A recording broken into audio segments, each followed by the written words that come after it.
പുത്രനും പരിശുദ്ധാത്മാവിനും സ്തുതി. ഇന്ന് പരിശുദ്ധാത്മാവ് നമ്മോട് സംസാരിക്കുവാൻ ആഗ്രഹിക്കുന്നത് റോമർക്ക് എഴുതിയ ലേഖനം 3-ാം അധ്യായത്തിൻ്റെ 19 മുതലുള്ള വാക്യങ്ങളിലൂടെയാണ്. അവിടെ നമുക്കിങ്ങനെ വായിക്കുവാൻ സാധിക്കും: നിയമത്തിൻ്റെ അനുശാസനങ്ങളെല്ലാം നിയമത്തിന് കീഴുള്ളവരോടാണ് പറയപ്പെട്ടിരിക്കുന്നതെന്ന് നമുക്കറിയാം. എല്ലാ അധരങ്ങളെയും നിശബ്ദമാക്കുന്നതിനും ലോകം മുഴുവനും ദൈവത്തിൻ്റെ മുമ്പിൽ കണക്ക് ബോധിപ്പിക്കേണ്ടതിനും വേണ്ടിയാണ് ഇങ്ങനെ സംഭവിച്ചത്. അതായത് ന്യായപ്രമാണ കൽപ്പനകൾ,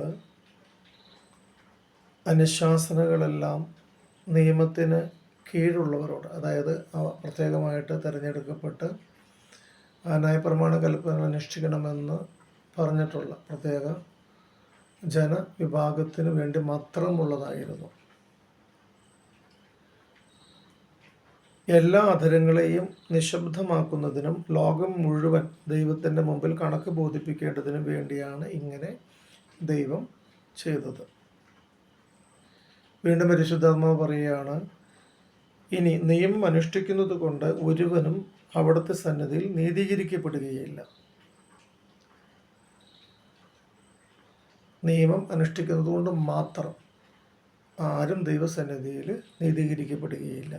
നിയമം വഴി പാപത്തെക്കുറിച്ച് ബോധമുണ്ടാകുന്നതെന്നേ ഉള്ളൂ. പലപ്പോഴും നമ്മളിൽ പലരും അങ്ങനെ ചിന്തിക്കാറുണ്ട്. ഞാൻ വലിയ കൃത്യമതയോടെ എല്ലാ കാര്യങ്ങളും നിർവഹിക്കുന്നു, എൻ്റെ പ്രവൃത്തിയെല്ലാം വളരെ സത്യസന്ധമാണ്, ഞാൻ കൽപ്പനകളെല്ലാം പാലിക്കുന്നു എന്നൊക്കെ ചിലർ നമ്മളിൽ പലരും ചിന്തിക്കാറുണ്ട്. അപ്പോൾ ദൈവം വ്യക്തമായിട്ട് പറയുകയാണ്, നിയമം അനുഷ്ഠിക്കുന്നത് കൊണ്ട് മാത്രമായിട്ട് ഒരുവനും അവിടുത്തെ സന്നിധിയിൽ നീതീകരിക്കപ്പെടുകയില്ല. വീണ്ടും പറയുകയാണ്, നിയമവും പ്രവാചകന്മാരും സാക്ഷ്യപ്പെടുത്തിയിട്ടുള്ള ദൈവനീതി. ദൈവനീതിയെക്കുറിച്ചാണ് പറയുന്നത്. അതായത് നിയമവും പ്രവാചകന്മാരും സാക്ഷ്യപ്പെടുത്തിയിട്ടുള്ള ദൈവനീതി നിയമത്തിലൂടെ അല്ലാതെ ഇപ്പോൾ വെളിപ്പെട്ടിരിക്കുന്നു. അതായത് ന്യായപ്രമാണ കൽപ്പനകളിലൂടെ അല്ലാതെ ഇപ്പോൾ ആ ദൈവനീതി വെളിപ്പെട്ടു വന്നിരിക്കുകയാണ്. ഇപ്പോൾ എന്നുദ്ദേശിക്കുന്ന യേശു ക്രിസ്തുവിലൂടെ ആ നീതി വെളിപ്പെട്ടു വന്നിരിക്കുന്നു. ഈ ദൈവനീതി വിശ്വസിക്കുന്ന എല്ലാവർക്കും ആരെന്നുള്ള വ്യത്യാസം കൂടാതെ യേശു ക്രിസ്തുവിലുള്ള വിശ്വാസം വഴി ലഭിക്കുന്നതാണ്. ഈ പറയപ്പെട്ടിരിക്കുന്നതായ ദൈവനീതി വിശ്വസിക്കുന്ന എല്ലാവർക്കും ആരെന്നുള്ള വ്യത്യാസം കൂടാതെ, അതായത് ന്യായപ്രമാണ കൽപ്പന ലഭിച്ചവരാണോ ലഭിക്കാത്തവരാണോ എന്നുള്ള വ്യത്യാസം കൂടാതെ യേശു ക്രിസ്തുവിലുള്ള വിശ്വാസം വഴി എല്ലാവർക്കും ലഭിക്കുന്നു. പിന്നെയും പരിശുദ്ധം പറയുകയാണ്, എല്ലാവരും പാപം ചെയ്ത ദൈവമഹത്വത്തിന് അയോഗ്യരായി. എല്ലാവരും എന്ന് ഉദ്ദേശിക്കുന്ന ന്യായപ്രമാണ കൽപ്പന ലഭിച്ച ഇസ്രായേൽ ഗോത്രം മുഴുവനും, കൽപ്പന ലഭിക്കാത്ത മറ്റു ജാതികളും, അങ്ങനെ ലോകത്തുള്ള സകല മനുഷ്യരും ദൈവമഹത്വത്തിന് അയോഗ്യരായി. പക്ഷേ അവർക്കെല്ലാവർക്കും ദൈവത്തിൻ്റെ കൃപയാൽ, അതായത് അവർ അവിടുത്തെ കൃപയാൽ യേശു ക്രിസ്തു വഴിയുള്ള വീണ്ടെടുപ്പിലൂടെ സൗജന്യമായി നീതീകരിക്കപ്പെടുന്നു. ഈ പറയുന്ന ന്യായപ്രമാണ കൽപ്പന ലഭിച്ചവരും ലഭിക്കാത്തവരുമായ എല്ലാ മനുഷ്യരും ദൈവകൃപയാൽ യേശു ക്രിസ്തുവിലുള്ള വിശ്വാസം വഴി, യേശു ക്രിസ്തു വഴിയായിട്ടുള്ള വീണ്ടെടുപ്പിലൂടെ സൗജന്യമായി നീതീകരിക്കപ്പെടുന്നു. അപ്പോൾ സൗജന്യമായാണ് നീതീകരണം സംഭവിക്കുന്നതെന്ന് ഇവിടെ വ്യക്തമാക്കി തരികയാണ്. വിശ്വാസം വഴി സംലബ്ധമാകുന്ന രക്തം കൊണ്ടുള്ള, യേശു കർത്താവിൻ്റെ രക്തം കൊണ്ടുള്ള പാപപരിഹാരമായി ദൈവം അവനെ നിശ്ചയിച്ചു, യേശു കർത്താവിനെ നിശ്ചയിച്ചു.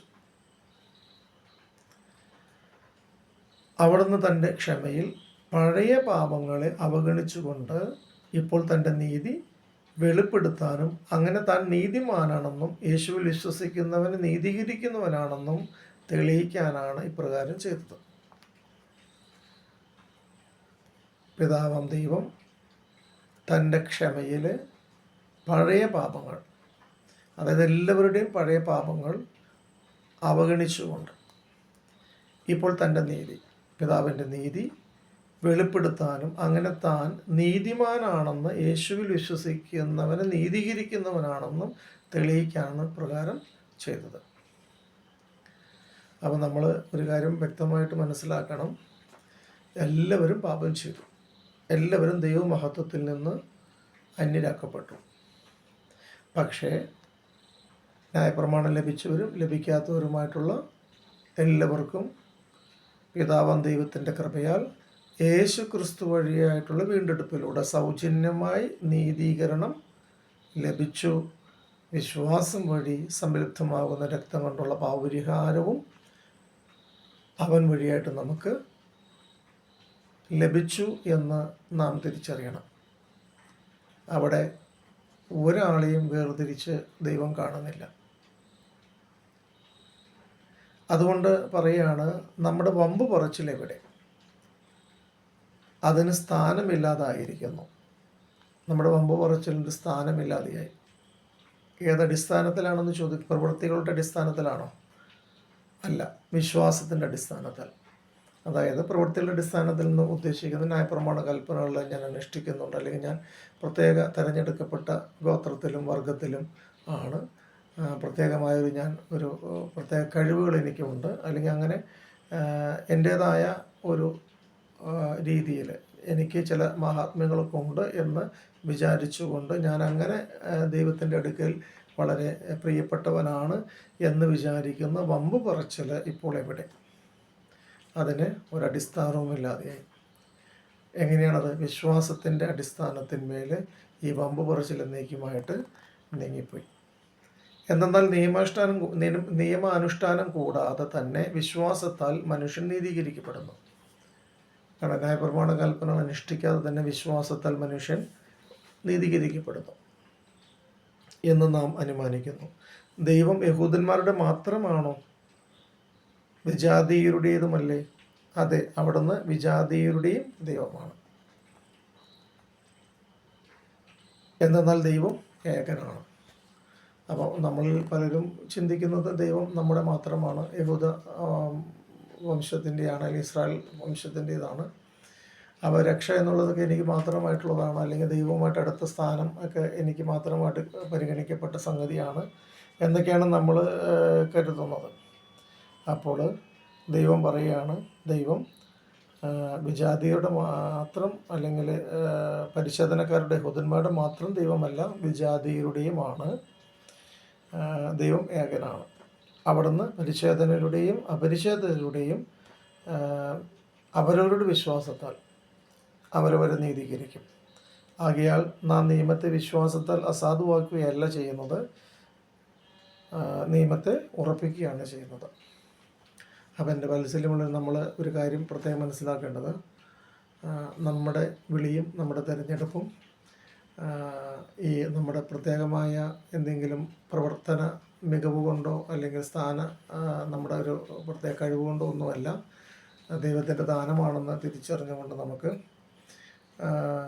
ലഭിച്ചിരിക്കുന്നതായ ഈ ഒരു വലിയ ഭാഗ്യത്തെ മറ്റുള്ളവർക്ക് പങ്കുവച്ച് കൊടുക്കാനും, മറ്റുള്ളവരെ എല്ലാവരെയും ഈ സത്യം വെളിപ്പെടുത്തിക്കൊണ്ട് നിങ്ങളും ഈ വിളിക്ക് അർഹരാണ്, നിങ്ങളും ദൈവസന്നിധിയിൽ കർത്താവ് യേശു ക്രിസ്തു വഴിയായിട്ട് നീതീകരിക്കപ്പെട്ടവരാണ്, അതുകൊണ്ട് നിങ്ങൾക്കും ഞങ്ങളോടൊപ്പം തന്നെ ദൈവസന്നിധിയിൽ സ്വീകാര്യതയുണ്ട് എന്നുള്ളതായ ആ വലിയ സുവിശേഷം നമുക്ക് പങ്കുവയ്ക്കാൻ സാധിക്കണം.